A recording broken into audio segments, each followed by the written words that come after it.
সিজারের ২ মাস পরেও সিজারের জায়গায় ব্যথা কেন করে?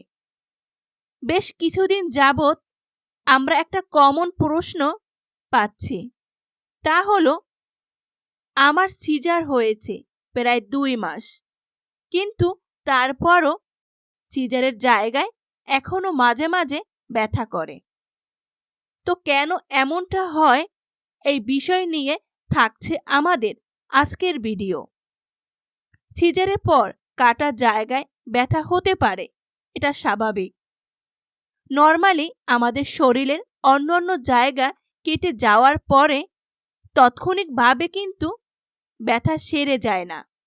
ব্যথাটা সারতে বেশ কিছুদিন সময় লাগে।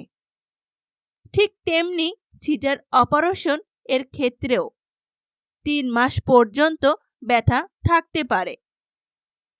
তবে এতে চিন্তার কিছু নেই, এটা ধীরে ধীরে এমনিতেই কমে যাবে।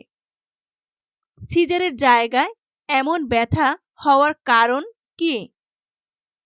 যখন প্রথম অথবা দ্বিতীয় সিজার সম্পূর্ণ করা হয়, তখন সিজারের স্থানে অনেকগুলো স্টেজ থাকে, আর সেই স্টেজগুলো কেটে অপারেশন করা হয়।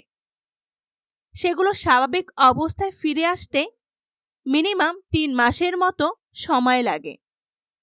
আর এই জন্যই কাটা গায়ে হালকা পরিমাণ ব্যথা হয়ে থাকে। তবে যদি মারাত্মক ধরনের ব্যথা দেখা দেয়, তাহলে অবশ্যই অভিজ্ঞ ডাক্তারের পরামর্শ নিতে হবে। কোন ধরনের ব্যথা হলে ডাক্তারের কাছে যেতে হবে। যদি খেয়াল করবেন আপনি একেবারে উঠতে বসতে পারছেন না এবং ঠিক মতো চলাফেরা করতে সমস্যা হচ্ছে, তাহলে অবশ্যই আপনি যে ডাক্তারের অধীনে সিজার করছেন সেই ডাক্তারের পরামর্শ নিতে হবে। সেই ডাক্তার আপনার শারীরিক অবস্থা পর্যবেক্ষণ করে সঠিক সিদ্ধান্ত দেবে।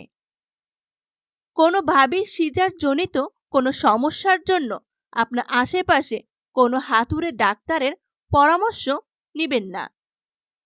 অনেক মা আছে যারা আমাদের বলে থাকে তাদের সিজারের পর তলপেটে ব্যথা করে। এখন স্বাভাবিকভাবে প্রশ্ন করতে পারেন, সিজারের পর তলপেটে ব্যথা কেন করে? সিজারের পরে তলপেটে ব্যথা হওয়ার অনেকগুলো কারণ থাকতে পারে। তার মধ্যে উল্লেখযোগ্য কারণ হলো, পেটের চামড়ার যে স্তরগুলো কেটে অপারেশন করা হয় সেগুলো মিলিত হতে যে সময়টা লাগে সেটার জন্য। স্তরগুলো মিলিত হতে সাধারণত ৯০ দিন থেকে ১০০ দিন পর্যন্ত সময় লাগে। আর এই সময়ের মধ্যে যদি মা অতিরিক্ত ভারী কাজ করে, বেশি হাঁটাহাঁটি করে, সিঁড়িতে ওঠানামা করে, সেক্ষেত্রে তার তলপেটে ব্যথা হতে পারে। এখন আপনি মিলিয়ে নিন এর মধ্যে কোন কাজটি আপনি করছেন। সিজারের পর ব্যথা হলে কি করবেন? সিজারের পর ব্যথা হলে প্রথমে আপনার খুঁজে বের করতে হবে ঠিক কী কারণে আপনার সিজারের জায়গায় ব্যথা করছে। যদি সিঁড়ি বেয়ে থাকেন তাহলে সিঁড়ি ব্যবহার বন্ধ করে দিন। যদি বাড়ি কোনো কাজ করে থাকেন তাহলে সেটা করা থেকে বিরত থাকুন। যদি দেখেন যে এগুলো না করার জন্য আপনার ব্যথা হচ্ছে না, তাহলে বুঝে নিতে হবে এই কারণগুলোর জন্য আপনার ব্যথা করছিল। ব্যথা কমাতে কোন কোন বিষয়গুলো আপনার মাথায় রাখতে হবে?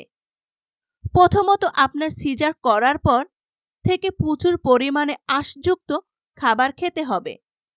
এমন কোনো কাজ করা যাবে না যেটাতে পেটের উপর প্রেসার পড়তে পারে।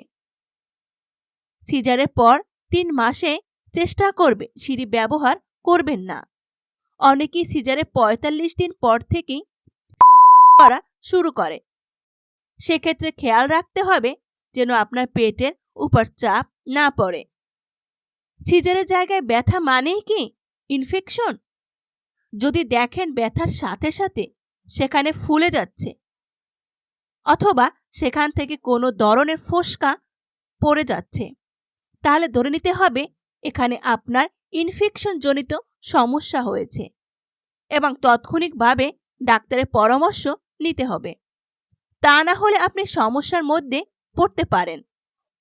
তাই আগে থেকেই বিষয়গুলো খেয়াল রাখতে হবে।